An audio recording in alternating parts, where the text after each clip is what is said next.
There's a stretch of road in Virginia that winds quietly through forests and over marshlands, a road meant for peace, for reflection, and for love. But beneath its beauty, the trees have listened to whispers that still chill the air decades later. Before we begin, make sure to subscribe to this channel, because what starts as a scenic drive will soon descend into one of America's most haunting mysteries. Stay tuned as we uncover the eerie truth hiding along the Colonial Parkway. The Colonial Parkway, 37 miles of winding asphalt connecting Jamestown, Williamsburg, and Yorktown, is more than just a drive through history. It's a journey through the story of America itself. Stone bridges, tidal creeks, and historic battlegrounds line its path. Couples used to park here, watching the moonlight shimmer on the York River. Tourists snapped photos of the sweeping views and ancient oaks. It was a place where time seemed to slow down. In the 1980s, the Parkway was a favorite escape, quiet, secluded, perfect for late-night talks and romantic drives. Locals described it as peaceful, almost sacred. There were no billboards, no traffic noise, no artificial light, only the sound of wind brushing through the trees. To anyone passing through, the Colonial Parkway was safe, maybe even enchanting. But as the decade rolled on, something began to stir beneath that calm surface. Something no one could see coming. Virginia in the mid-80s was proud of its charm, college students from William and Mary filling cafes, sailors stationed in Norfolk heading out for weekends, families picnicking near Jamestown. It was a time before smartphones, before GPS, before instant communication. And that isolation, that peaceful disconnection, made the Parkway feel like its own world. But isolation can hide many things. No one knew that soon, this same stretch of road would become a silent hunting ground.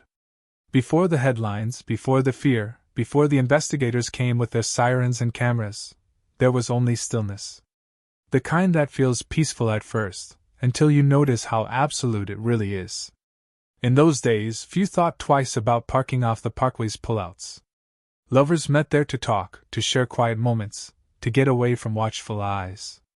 But that privacy, those hidden corners, would soon turn against them. The Parkway begins near Yorktown, an area steeped in America's birth and blood. Revolutionary soldiers once marched here. Cannons once echoed across these same fields. Centuries later, the battles would be replaced by something quieter, but no less deadly. In 1986, the Parkway was known for its beauty, its historical pull, and its serenity. Couples would take evening drives to watch the sunset over the water. Tourists loved the way the road curved through tunnels of oak and pine. And because it's a National Park Service road, there were no streetlights. Just darkness, beautiful, endless darkness. Imagine it, a warm October night, headlights gliding through fog, the world reduced to the narrow glow of your beams. The smell of salt from the York River drifting through your car window. You park near the overlook, your radio low, your laughter echoing softly against the trees. It's peaceful. Too peaceful. That's the kind of peace that lulls you into forgetting how alone you really are. Locals loved the Parkway because it felt untouched. But untouched also meant unpatrolled. At night, the only people around were those who chose to be there, and those who knew others would be alone. By the time 1986 came to a close, Virginia's most scenic route would transform into a corridor of fear. Yet in this opening chapter, we linger at the edge of that transformation, the last breaths of innocence before the darkness settled in. The Colonial Parkway was constructed in the 1930s, designed to celebrate America's first century. The National Park Service maintained it as part of the Colonial National Historical Park, a drive through living history. But in hindsight, its design created the perfect trap. No artificial lighting meant deep shadows after sunset. Long, tree-lined curves blocked the view of what lay ahead. And because it was federal land, local police had limited jurisdiction, a detail that would later confuse investigations and slow down response times. Even before the first victims were discovered, the Parkway had an otherworldly feel. Locals described it as other time, where history clung to the air. At night, fog from the river would blanket the road so thickly that visibility dropped to nothing. You could drive through for miles without seeing another car. That's where our story begins, not with a scream, but with silence. The Colonial Parkway was a place of beauty and memory, and that's what made the horror to come so shocking. It wasn't supposed to happen there. Not on a road where families came to watch fireworks, where couples carved initials into tree bark, where history lived and breathed. When people first heard the news that two young women had been found dead in their car along the parkway, disbelief spread faster than fear. "That's impossible," some said. "Not the parkway." But the parkway doesn't care what people believe. Even now, if you drive that road at dusk, there's a feeling, subtle, but undeniable. The air grows colder in certain stretches. The trees seem to lean closer. Locals say the road remembers. The stories may fade from newspapers, but the silence keeps them alive. Back then, no one knew what was beginning. For the young couples who came here, the parkway was simply a quiet refuge from the noise of the world. For families, it was a Sunday drive through history. For law enforcement, it was just another park road. But in less than 3 years, it would become one of America's most notorious unsolved crime scenes, a place where trust, safety, and innocence vanished into the trees. For now, we remain in 1986, when the parkway was still just a beautiful road. When the horror was only a whisper waiting to be heard. Every story has a beginning. And this one starts with peace, the kind that makes you forget what might be lurking in the dark just beyond the headlights. Because along the Colonial Parkway, beauty and darkness share the same road. And before long, the world would realize just how thin that line truly is. Stay with us. Next, we uncover the night when paradise turned to terror.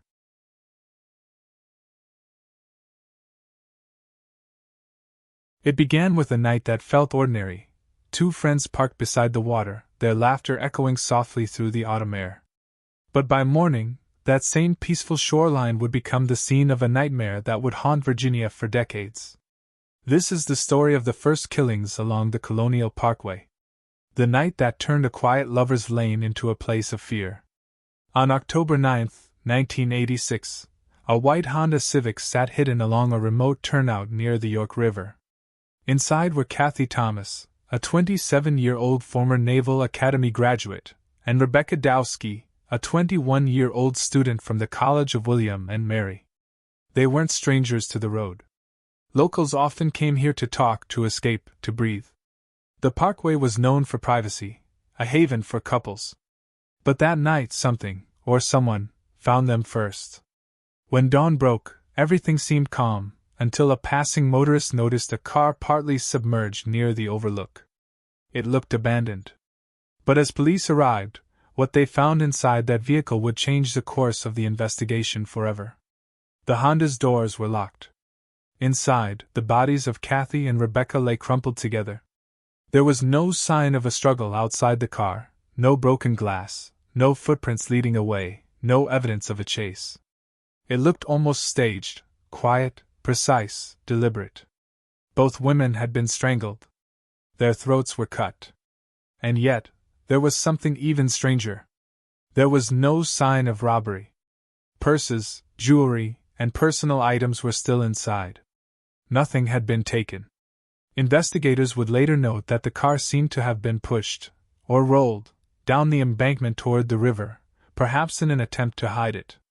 The effort was sloppy, as if done in haste. But the killer hadn't stayed long. He didn't have to. This wasn't random. It was calculated. Detectives examined the scene and found something chilling. Both women had been bound, and there were traces of rope fibers and duct tape. It wasn't the kind of violence that happens in the heat of passion. It was methodical. It was ritual.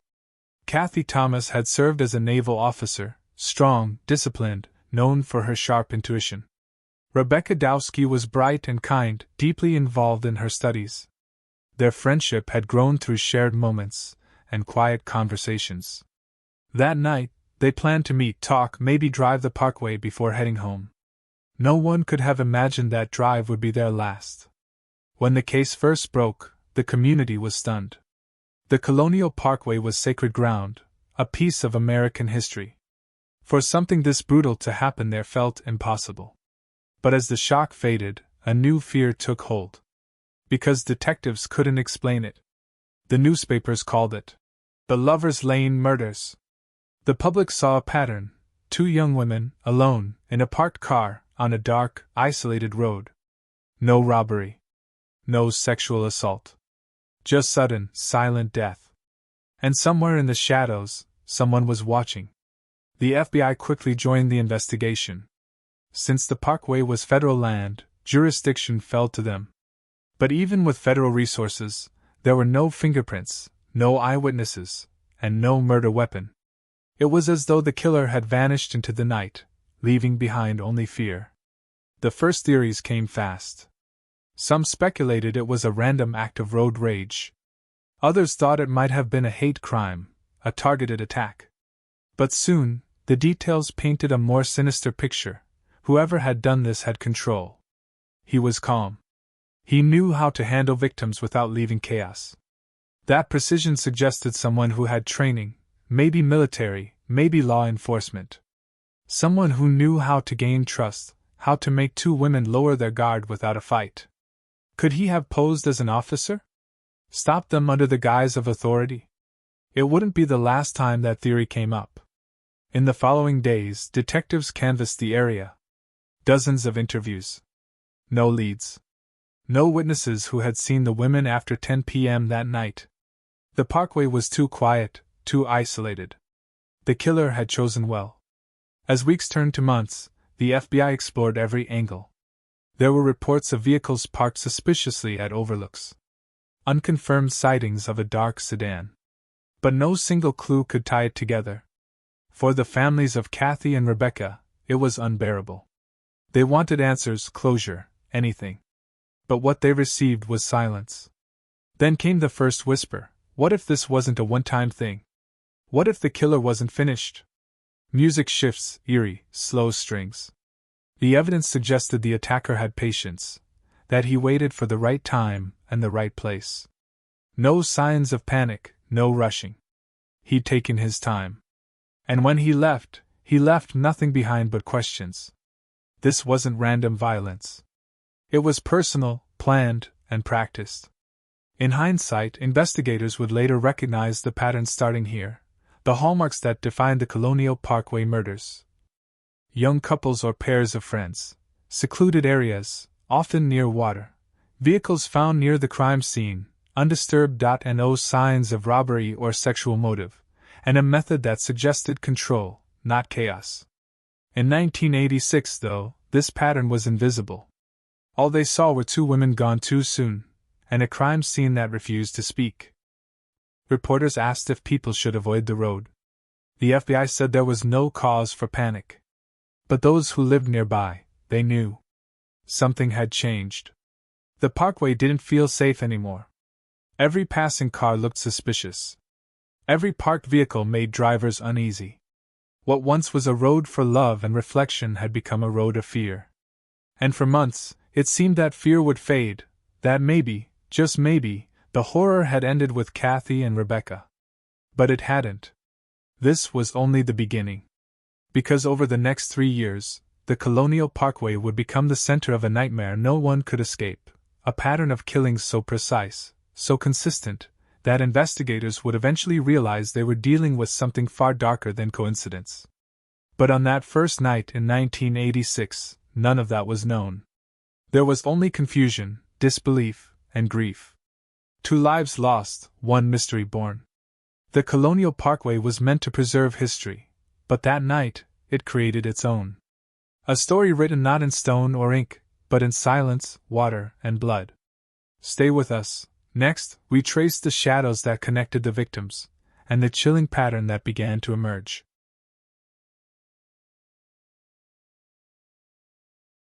By 1987, the Colonial Parkway killings were no longer just an isolated tragedy. They were becoming a pattern. Each new discovery pulled investigators deeper into a maze of fear, confusion, and silence. The first double murder, Kathy Thomas and Rebecca Dowski, had shocked Virginia. But less than a year later, it would happen again. Different victims. Same method. Same eerie calm. In September 1987, a young couple, David Knobling, 20, and Robin Edwards, 14, disappeared after a night out in Isle of Wight County, about 25 miles from the first murders. Their bodies were found days later along the shore of the James River, near the Ragged Island Wildlife Refuge, another quiet, secluded area, not far from the Colonial Parkway's reach. Like before, their vehicle was discovered parked and locked. No signs of robbery. No signs of a struggle. Both had been shot, but the pattern was unmistakable.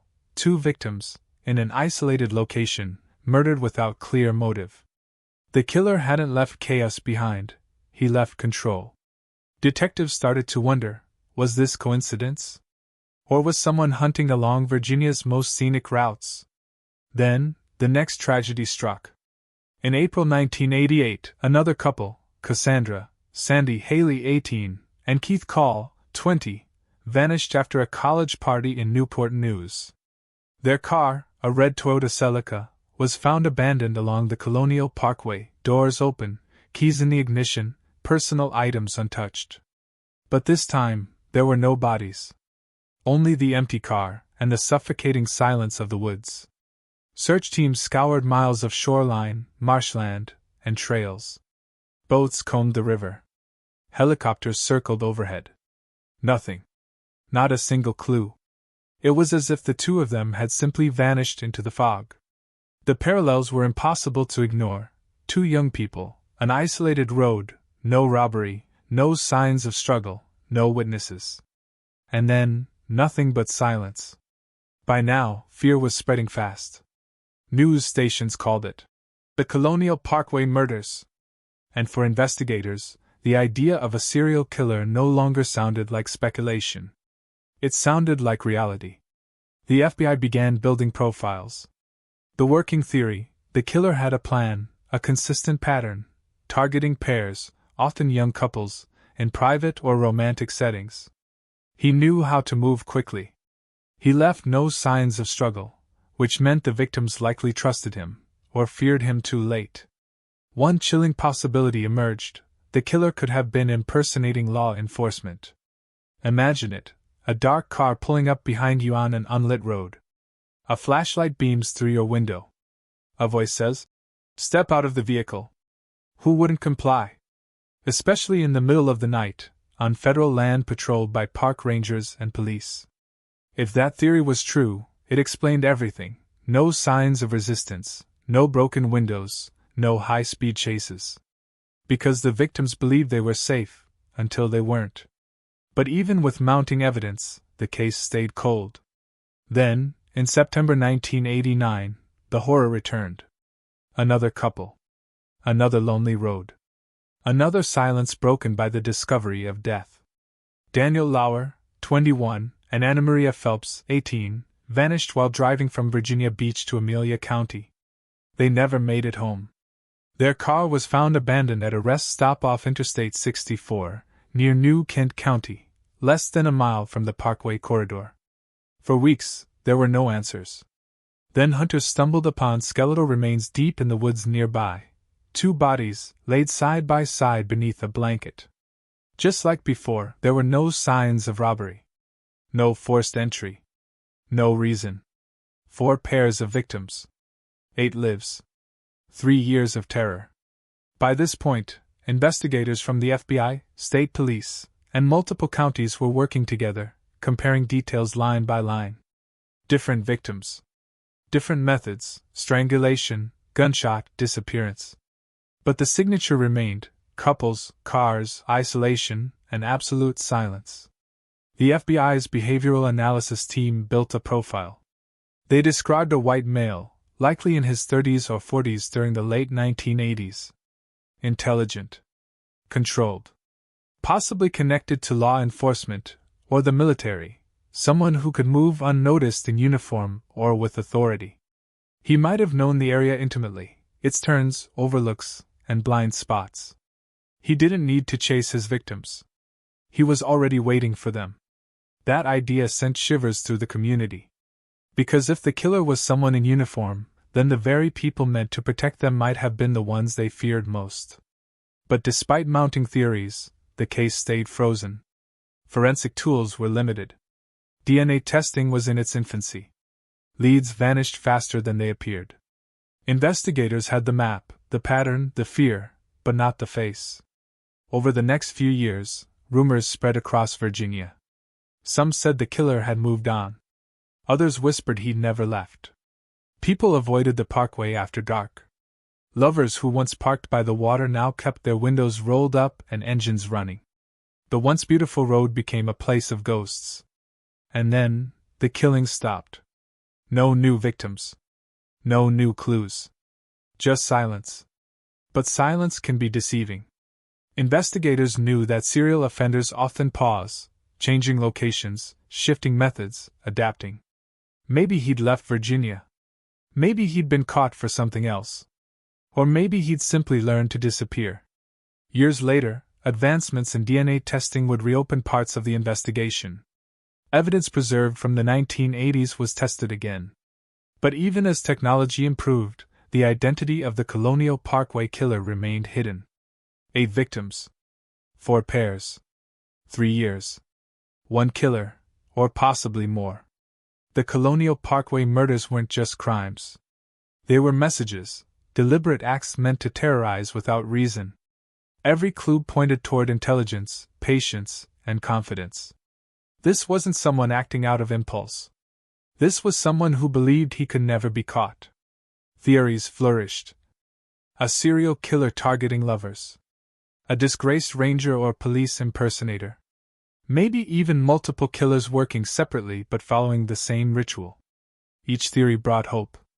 Each one led nowhere. Even now, decades later, investigators still chase shadows, still connecting red strings across maps that stretch from the Parkway to the Atlantic coast. And through it all, one truth remains: whoever began the killings along that quiet, scenic road was meticulous, merciless, and untraceable. The Colonial Parkway was meant to tell America's story, of freedom, history, and hope. But between 1986 and 1989, it told another story, of fear, obsession, and the darkness that walks unseen. Stay with us. Next, we dive into the theories, the suspects, and the chilling possibility that the killer might have worn a badge.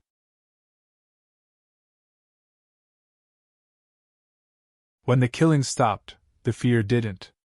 The Colonial Parkway had gone quiet, but the silence only raised more questions. Who could have done it? Why did it start, and why did it suddenly end? For years, investigators chased a ghost.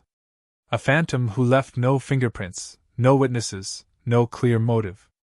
A killer who seemed to vanish just as quickly as he appeared. But in the shadows of those unanswered questions, 3 theories began to form, each more chilling than the last. It was the theory that scared people most, because it made sense. From the beginning, investigators noticed something unusual. None of the victims showed signs of resistance. The vehicles weren't broken into. The doors weren't forced. The victims likely rolled down their windows willingly. That suggested one thing: trust. Someone who could approach without suspicion. Someone with authority. Someone who could make a young couple comply without a fight. Witnesses in nearby towns recalled seeing unmarked sedans with flashing lights or hearing rumors about fake police stops along rural roads. Some said they saw a man in uniform near the parkway at odd hours. Others remembered a dark car idling in the pull-offs, headlights off, waiting. If the killer was impersonating law enforcement, or worse, actually was law enforcement, it explained everything. The Colonial Parkway is federal land, patrolled by the National Park Service, military police, and the FBI. In the late 80s, multiple agencies overlapped there. That overlap created confusion and opportunity. A rogue cop, or someone with access to police equipment, could easily exploit that chaos. He could pull a couple over, flash a light, ask them to step out of the vehicle. And once they did, they were isolated. Vulnerable. No alarms. No witnesses. Just the quiet of the river and the hum of crickets. This theory gained traction in the FBI's behavioral profile. Investigators described a suspect who was intelligent, controlled, and confident, someone familiar with police procedure.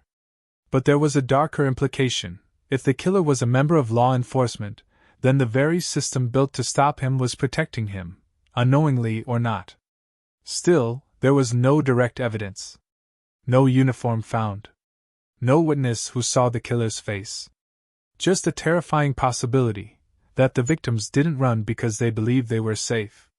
By the late 1980s, some investigators began to doubt the single killer theory. The murders were too varied: strangulations, gunshots, disappearances. The methods didn't match perfectly. Could it be that more than one predator was using the Parkway? This theory, the multiple killers hypothesis, argued that the Colonial Parkway became a magnet for violence. Once the first double murder made headlines, it might have inspired others. Copycats, opportunists, or even completely unrelated killers exploiting the same isolated terrain. The 1986 murders of Kathy Thomas and Rebecca Dowski showed signs of planning, strangulation, staging, possible attempt to burn the car. But the 1987 case of David Knobling and Robin Edwards involved gunfire, messy, impulsive, a different kind of violence. Then came 1988, Sandy Haley and Keith Call, both vanished without a trace, their bodies never found. And 1989, Anna Maria Phelps and Daniel Lauer, skeletal remains, covered carefully with a blanket, almost ritualistic. 4 crimes. 4 different signatures.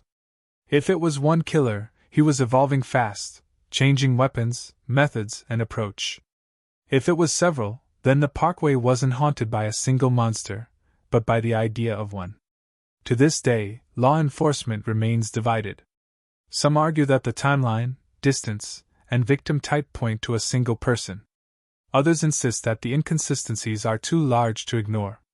And yet, the victims all shared one chilling link. They were young. They were together. And they trusted the quiet of the night. In the late 1980s, the Colonial Parkway Murders dominated Virginia headlines. Newspapers printed haunting photos of the scenic road that had turned sinister. The case had everything: mystery, fear, and the word that always draws attention: serial. As stories spread, so did imitation. Other unsolved killings across the state began being linked, fairly or not, to the Parkway. Couples found dead in cars. Young people disappearing near rivers. Some were later ruled unrelated, but by then, the damage was done. Fear became contagious. Every empty pull-off looked suspicious. Every parked car seemed to hide danger. The media painted an image of an omnipresent killer, a phantom watching from the woods. But behind that hysteria, investigators worried that real answers were slipping away. Because when everyone's afraid of a ghost, no one sees the man in plain sight. Reporters speculated endlessly. Some blamed hitchhikers. Others blamed drifters or sailors stationed nearby. And then came the whispers about military connections, victims with Navy or William and Mary ties. Could the killer have known them personally? The connections were faint but unsettling. Some victims lived near each other. Some worked in overlapping communities. The idea of coincidence began to crumble. If there was a link, even a small one, it suggested premeditation. If not, it meant the killer hunted by opportunity, not familiarity. Either possibility was terrifying. By 1989, the Colonial Parkway wasn't just a road anymore. It was a symbol of everything people had lost: safety, innocence, trust.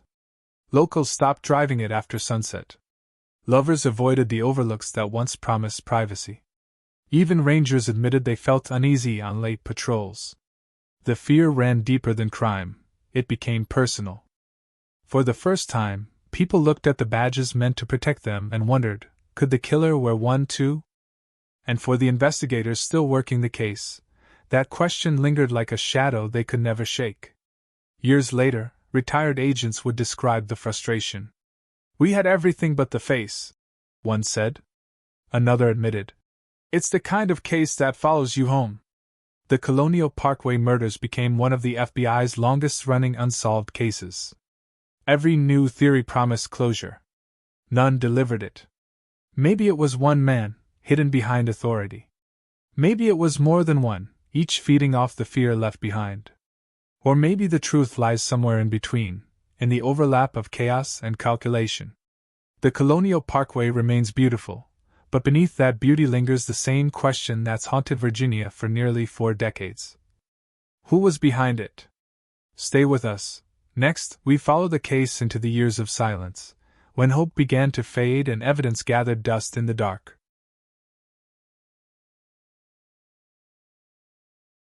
A killer walked the Colonial Parkway.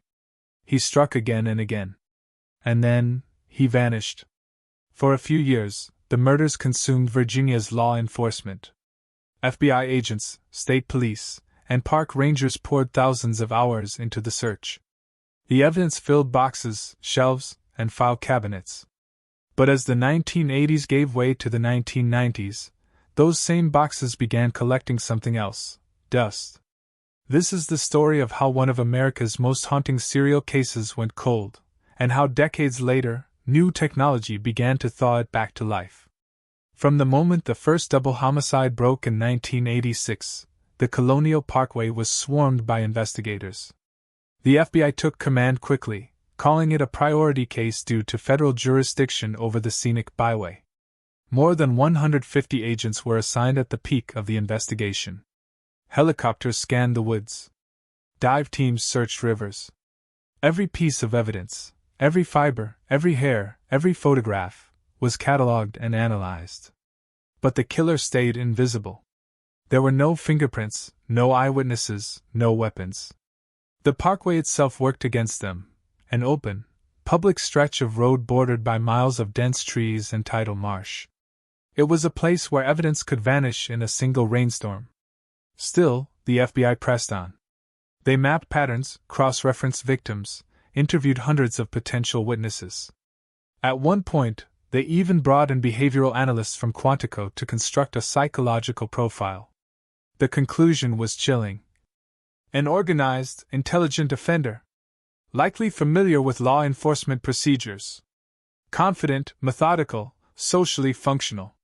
It fit the earlier theory of a possible police impersonator, but without physical proof, it was little more than speculation.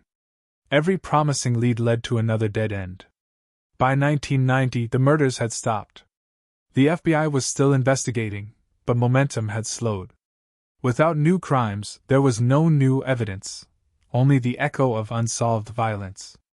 Families of the victims waited for calls that never came. Each anniversary brought more questions and fewer answers. At one press briefing, a relative of one of the victims stood before microphones and asked simply, "Does anyone even remember they existed?" The words hit harder than any headline. Inside the FBI offices, frustration turned to fatigue. Tips dried up. Witnesses moved away. The forensic tools of the 1980s, primitive DNA tests, limited databases, could only take investigators so far. Back then, there was no Cody's National DNA Database. No digital facial recognition.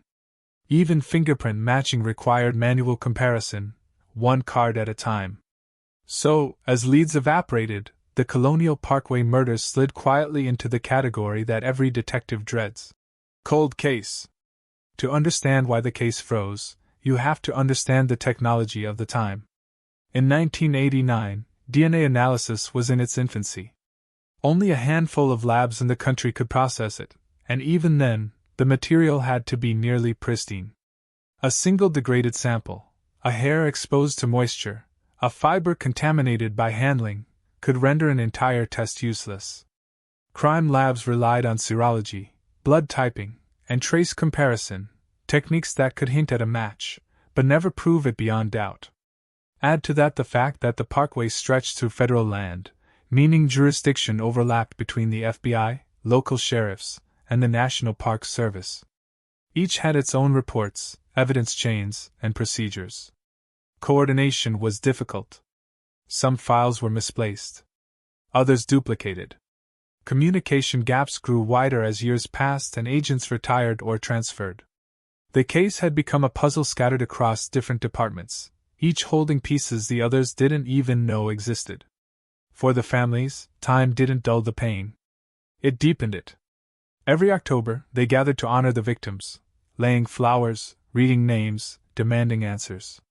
They became their own investigators, pushing for updates, writing letters, keeping the memory alive in newspapers and on early internet forums when the world began to move online.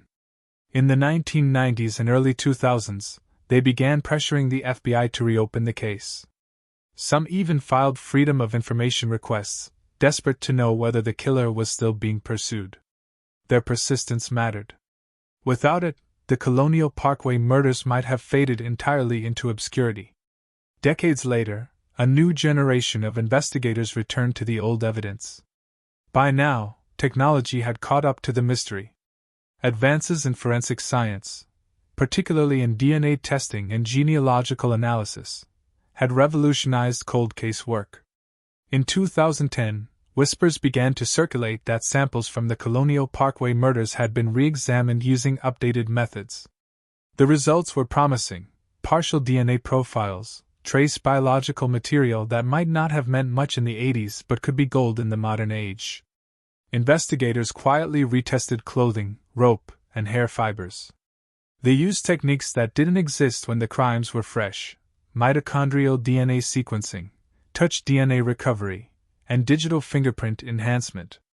The hope was simple: somewhere in that mountain of evidence, the killer's genetic signature might still be waiting.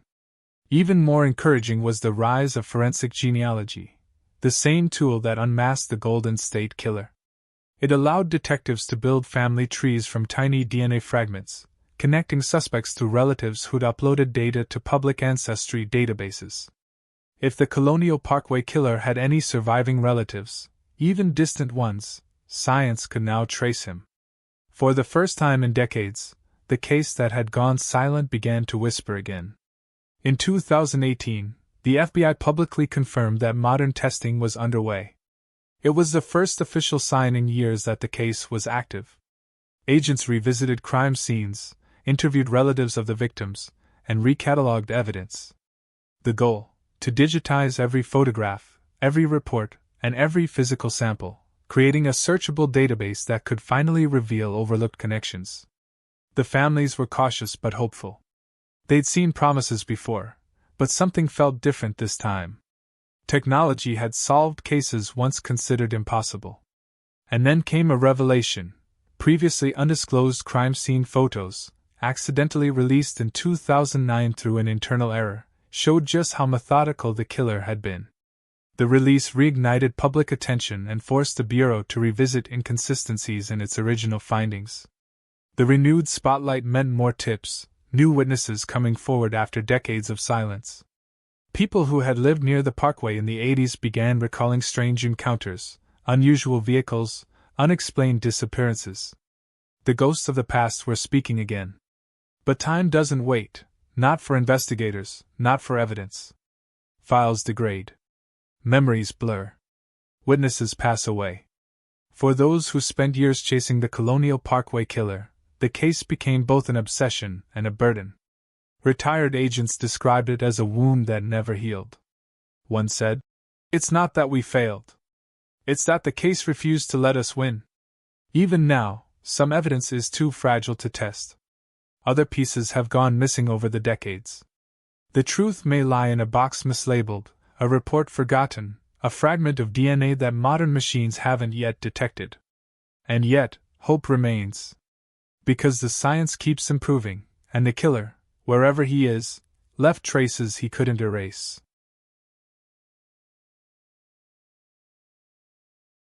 The Colonial Parkway looks peaceful now.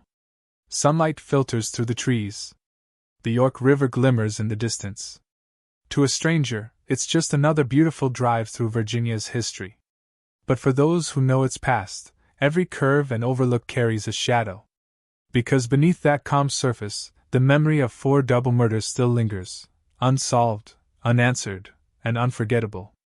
Decades have passed since the last known attack, but the Colonial Parkway murders continue to haunt the living, families, investigators, and communities who still ask the same question.